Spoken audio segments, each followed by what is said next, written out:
As you know, I hate quads, I hate people that ride off-road bikes in balaclavas, so Northamptonshire Police have brought in this, the WR450, to stop off-road bikers.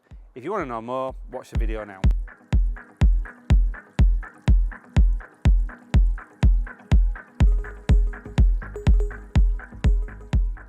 If you want to see more vehicles like this and more videos with me, please click subscribe, like, follow and do everything you can do. We need your views to make videos like this, so stick with us, keep watching. Tell us more. I'm not going to shake you down because we're past that stage now. We've done that. So WR450, these are an awesome piece of kit. Oh, yeah. I used to ride some motocross bikes when I was younger. All two-stroke, this is a four-stroke. Yep. But these are absolutely lethal pieces of kit. Tell me more, please. Okay, so as you quite rightly pointed out, Yamaha WR450f, to give it its full title. F, yeah. It's means it's got a front light. The front light, F the front light. So it's a full competition enduro bike. So very similar in style, looks, appearance, performance to a motocross bike, with particular tweaks which make it more appropriate for endurance and enduro type competitions. So as you quite rightly pointed out in your introduction, up and down the country, big problems with antisocial use of motorbikes. I hate them. I've got a massive thing. I want to say dick on a quad, but if Northamptonshire Police want to cut that out, I'll let them cut that out, but I hate them. Anyone that rides legally on a road, disgusting. I hate it. And I think because bikes like this are so good, then it does become the criminal use of motorcycle choice of bike, if you like. Yeah. This and similar machines. So it's only right that we have something similar in our attempt to help combat it. For that reason and for other reasons that make this bike so good for that area of policing. So it's not all about catching the bad guys, chasing bad guys off fields and that sort of thing. What we get with this is a machine that will pretty much go anywhere. Yeah. So we quite often find that, for example, vulnerable people that go missing, people with Alzheimer's that go wandering, they'll perhaps wander off into the footpath, into the fields, into the woodlands. Difficult to search with a drone this time of year with all the leaves in the trees.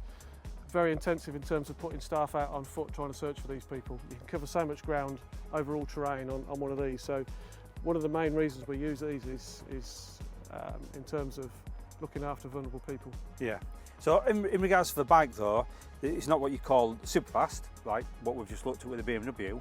We've got 50 brake horsepower, top speed's probably 90, 100 miles an hour, yep. And 0-60 is probably about 5 seconds. But to using that on a field, to be using that in woodland, that's phenomenal, isn't it? It is. Because you're going to be passing trees, you're passing rockland, and we need to keep, not only, like you said, the area safe for kids, members of the public, everyone else that's out there, dog walkers, but like you said, when people do go missing, you need the right bit of kit to go get them, don't you? Yeah, absolutely. We've used different bikes in the past that have done a similar job and have probably done it adequately. This does it really well. So with some of the other bikes that have perhaps got tyres on them that are more suited for riding on perhaps road and gravel tracks, these have got full off-road tyres, so you can pretty much ride these anywhere, through water, through mud, across fields, through woodlands, and you know, assuming the rider knows what they're doing, then it'll go anywhere. Right. What's the training like for one of these? So training is a week's course initially, and we'll take in all of the kind of terrain that the bikes get used on. So we'll start off, so where we are here now is within the confines of headquarters at Northamptonshire. It just gets people used to clutch control, to balance, to riding on undulated land. You can see that we're on quite a raised platform here. The sort of thing you'd expect if you're riding out through woodlands and footpaths. So rather than go out into the public where, as you quite rightly pointed out, people are out walking the dogs, taking a walk. The last thing they want is just trundling down the track and falling off and getting in their way. You know, you name it, if you could think of a type of use, type of riding that you'd expect to be trained in, then we incorporate that into the course. What sort of thing do you have in your area then? Because I know in West Yorkshire and around Bradford, off-road bike theft, it's horrendous. Yeah. Everywhere we go around Shipley and Bradford, it's people wearing balaclavas, wheeling through the middle of traffic. Yep. The door, yeah, all right, and you can wheel it, big deal. It's quite a talent to wheel it, I say that, but go do something where you can do it legally. That, yeah. But to do it where members of the public are, kids are, it's extremely dangerous. Normally they're going to be on a stolen bike because they're wearing balaclavas in the first place. So what's it like around this area for that? Not as bad as some places, fortunately. We do have those problems. I think those problems are everywhere in the UK. But the cities you mentioned, and I was watching some news footage last night, which I think was up Yorkshire way. It's every day of the week. It's during the day, it's during the evenings, it's weekends, it's weekdays, and it is a real big problem. And you're right that they're not road users. They've got no right to be on the road. the bikes aren't road legal. They're probably stolen, as you say, in a number of cases. So fortunately here in Northamptonshire we have the same problems but on a much smaller scale. How can you secure your bike as well, your off-road bike, if you're going to be having something like this as your own personal choice?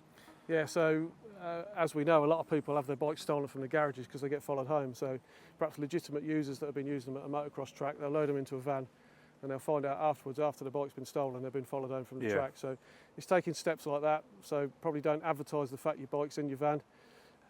If you can, if you're being followed home, then stop, try and establish if somebody is following you and put them off, go a different way. If you get home and there is somebody watching you when you get out of the van, or if you're riding the bike, then ride on, go somewhere else, come back when you can. It seems like extreme steps to take, but you're absolutely right, these bikes are getting stolen. So. And you can always phone 999, have it ground anchored to the floor. Yep. It's down to the call taker to decide what level they want to put the call out. Yeah, so if you are being followed home, that van that's behind you or vehicle behind you might have stolen 4 bikes past. Yeah, absolutely. It might be on false plates, so we always say ring 999. Ring 999, say what's going on. Hopefully there'll be a cop available that can intercept it and see what it is they're following you around. Fantastic. Are you going to give us a quick demo then? A quick demo? Yeah, I'll give you a quick show of the... You're not going to fall off, are you? Probably.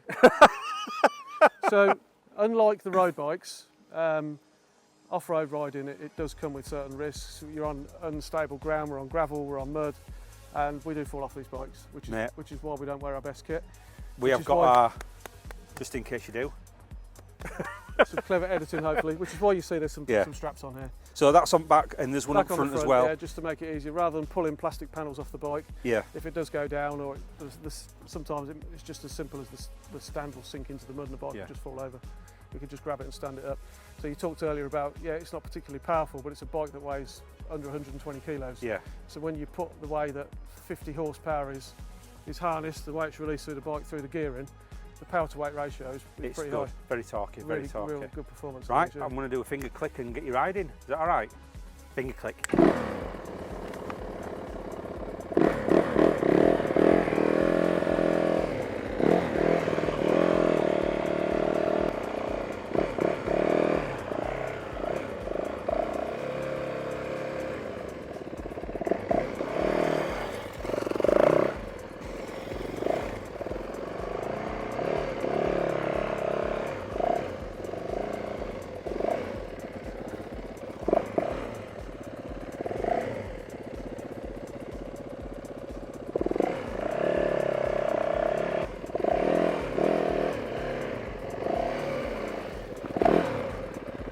Oh yes!